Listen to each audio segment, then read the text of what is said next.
which moves us in, I think, to the big story, right? Well, there's actually two stories so if you look at the press release, right? Yeah, there is. So we had, this morning, it looked like the first four USFL head coaches had leaked.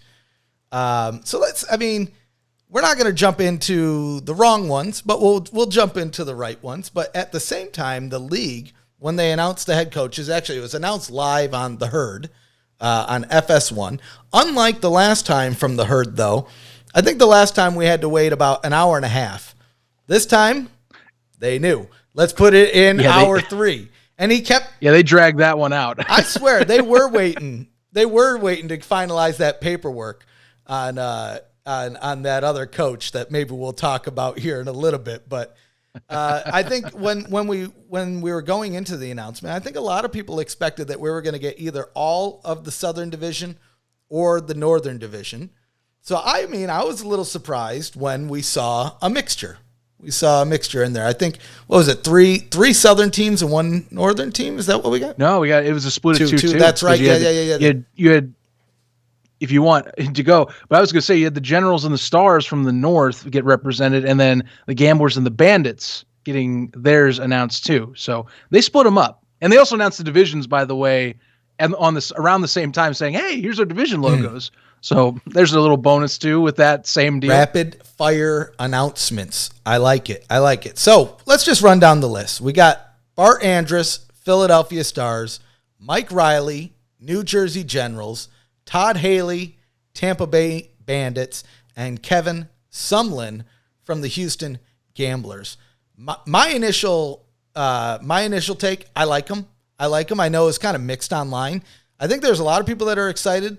A lot of people that maybe don't know some of these guys. I know Mike Riley, people went gangbusters online. Mike Riley, people love the flipping Commanders, you know what I mean? But I think there were some folks online that were like, I don't know. I think, though, as the season kicks off, you'll learn some of these guys. We had the same thing with the XFL, too, especially with the AAF. But, every one of these guys on here, a lot of them have NFL experience, right? We have... there's only one guy with only college experience, I believe, right? Kevin Sumlin? That's my understanding. Yeah, that's where his background is mainly revolving. And back in Houston, in the college scene, sort of. Yeah, Houston, Texas A&M. Arizona was his last gig. Yes, which I lived in both Texas and Arizona. So Kevin Sumlin, sign me up. I like you. You're my kind of guy. So I'm gonna run. Well, actually, we'll go back and forth here. Do you want to run through Mr. Riley's credentials here? Tell you what, how about we do this? I'll give you one more. Okay. I'll take the North, you take the South. Okay, I like it. Since I also am in Indianapolis, I'm technically Northern U.S. in a way, so we'll make it that cheeky way of doing it. So I'll get going. Mike Riley, first off. By the way, want to clarify, for those on Twitter that saw me, I am sorry for mistyping his last name. We were just trying to get it out there that was announced. But Riley, as you mentioned, Stefan, he has a lot of hype around him because of the Commanders. First off, his coaching tenure with them, he did a great job with that franchise. Funny enough, how Daryl Johnston also is an exec from his time with the Commanders. He's now with Fox, of course, and is helping run the ship with Brian Woods up in the football operation. So Riley, of course, is known much for that. If you're an XFL guy, he was doing the OC duties in Seattle with Jim Zorn. Otherwise, the other mainstays for him is his coaching tenure with the Chargers in the NFL, and especially with his time for the Oregon State Beavers. Those are the other two, well, maybe in Nebraska as well, I'd say, are his primary ones you might remember him from in particular. But if you're a fan of Alton Spring football, that's the big deal, is he was the Commanders head coach. So he already has experience with building a roster and getting the best out of diamonds in the rough type of talent that we're going to be looking at. And tell you what, we'll shift off one and one. So I did Generals. Which one of the Southern ones are you going to do? So I'll just run into the Gamblers. We kind of talked about Sumlin a little bit, but you know what? I do really like the local flair here. Yes, he recently came from Arizona, but he has experience with Houston and Texas A&M. And if I remember correctly, he was there during Manziel Mania. So worst case scenario, he knows how to handle a madman. I mean, that's a benefit. That is a huge benefit that you might not think about. If there is anybody that is insane, he knows how to deal with it. Sorry, Manziel, if you're watching this. I probably shouldn't trash talk people like that, but I mean, it's everybody's thinking it, right? But hey, he was crazy in college, though. That's a true thing. People saw those highlights and saw the news stories of what he did back in the day. Money Manziel. That's almost a fact, if not a fact. He was wild. So let's jump into the Stars here. This is another kind of familiar name, maybe. Yeah. Here we go. Philadelphia Stars. Now, first off, Bart Andrus. If you follow the TSL this year or in 2020, you know who Bart Andrus is. Or if you follow the XFL, honestly, guy's been around the block. If he was a Johnny Cash song, he would be I've Been Everywhere. I'm serious. I mean, you're talking credentials at BYU with the Tennessee Titans and Oilers during that kind of phase. You know, he was a big mainstay in the NFL Europe scene with the Amsterdam Admirals. World Bowl champion. During their time. Yeah, exactly. Was a winner there. You know, offensive coordinator for the St. Louis Rams. He had a short stint with the Toronto Argonauts in the CFL. Again, his spring league tenure. I mean, dude has been in every scene. The UFL, for crying out loud, the United Football League, for those that remember that scene. He's been in basically any league you can imagine. And so his connections with the spring league really has put him in this spot. He also was successful with the Generals in the spring league. So it made sense to bring it back. What surprised me is that, you know, he did guide the Generals. So I was kind of like, well, why doesn't he have the Generals? Right. But hey, you know what? I'm glad to have him in. Again, he's done a lot of good stuff with the spring football scene in the recent 3 years that things have been picking up. And I think it would make to me little sense if you didn't have him in because of what he's done for the TSL. He deserved a coaching spot to me. So I like to see that he got his due with getting the Stars. I agree. I think it's a solid pick. I think Andrus is a solid pick. I thought so in the spring league as well, and I think he was perfect for running something like a Team 9 in the XFL. So I'm very happy to see him come into the league. I was also a little surprised that we didn't see him with the Generals, just because it was the only team that, I mean, it's the only USFL namesake that was in the spring league, but it's the only team that carried over for all intents and purposes. And so you would expect, if they have the same coach, he's going to be in the same spot. There's probably other reasons there. Who knows? But we're gonna jump into the last one here. Tampa Bay Bandits. Todd Haley. So when we look back at the rumored leaks that came out earlier in the day before it was made official, we saw Haley on the list. We saw Sumlin on the list. We saw Andrus on the list. Sumlin was the only one that was actually in the right city. Where was Mike? Andrus was in New Orleans. Right. Yes. And Haley was in I don't know. It doesn't matter. We're done. Well, yeah. I mean, it was a rumor. So that also is why. But the coaches were there. The teams were not, for the most part. Yeah. And one of them, it seems like he may be on board here. We'll just have to wait a little bit longer. So Tampa Bay Bandits, Todd Haley, again, NFL experience, Kansas City Chiefs, offensive coordinator for the Steelers, and with the Browns, offensive coordinator. So again, we're seeing a good mix here. We see a mix of NFL guys, college guys, and then even on Andrus. I mean, this guy's like a globetrotter. He's been everywhere, right? He has the experience. And I mean, I think, again, other than maybe, well, I'm not going to say other than, that's mean. I think he's one of the coolest coaches to work with just because of he's worked everything from like the high school level all the way to professional levels. And I think that's just flipping neat. Right. And so right. Here's one thing. It's funny with, you say high school level. Todd Haley actually has had a break from professional anything for like 3+ years now, because his last accredited coaching stint right now is like, I believe, Riverside View High School or along that like. Otherwise, he was with the Browns in 2018. That was it. And I think, to me, that was the one I saw where it was a lot of like, I don't know about this guy type of bringing up, like the most. Either that or someone. It was like the big two that they're like, I don't know about these picks. So I'm like, I'm curious, like, who was your guy that you're like, I know we've been pretty positive because, I mean, I think the credentials are good. I think they're guys that should be here. But is there one right now out of the four that you're like, maybe I'm going to be curious how this plays out? That's a tough one to say. Let me think about this. I mean, looking at the group,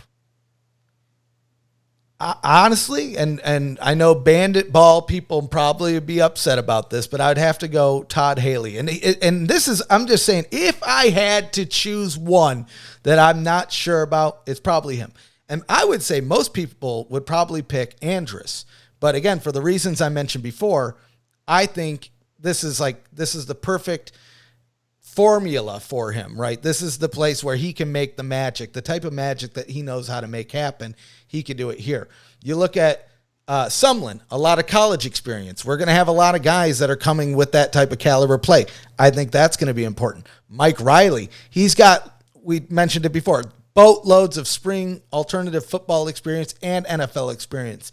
So when I look at Haley, again, a lot of NFL experience, but only NFL, well, maybe not only, but you know what I'm trying to say here. Not as much of that alternative experience that maybe some of these other guys have. Yeah, that was kind of my thing. I know, like I said, he's been the one that's also been the longest away from football too. Not saying that or at least a professional scene. I don't dislike any of these choices. I will put that out there. But, there are, with everyone, there's a list. And obviously the next four, we're going to have the same spiel, and talk about that. Like someone was the other one I noticed those game mentions. But like you're talking, that was going to be my point you just stole, was like, well, if they're targeting college talent and he's basically just been in college this whole time, there's a different mentality between the college coaching and professional coaching. I mean, heck, if we want to do off topic, I mean, Urban Meyer just went through that ringer for crying out loud. There is differences in how you approach this. And I think it's the USFL kind of sets us up in the middle as like a in-betweenish type of like mentality. You're getting a lot of young guys, but also it's a professional league. So, someone to me works in this instance because it's an in-between, but you're getting that youthful talent that still is chipper and wanting to prove itself, get out there and make a difference for the team. Right. Yeah. I mean, either way you look at it, we have the first four head coaches. I don't think anybody really expected that we would see them this early in the year. So I'm signed up on that. I think we have some good names in store, and it seems like we might know one of the next ones at least. So I'm going to actually pull this up on the page. So one in the initial leaks earlier, it was mentioned that Gene Chiswick was going to be announced the head coach of the Birmingham Stallions.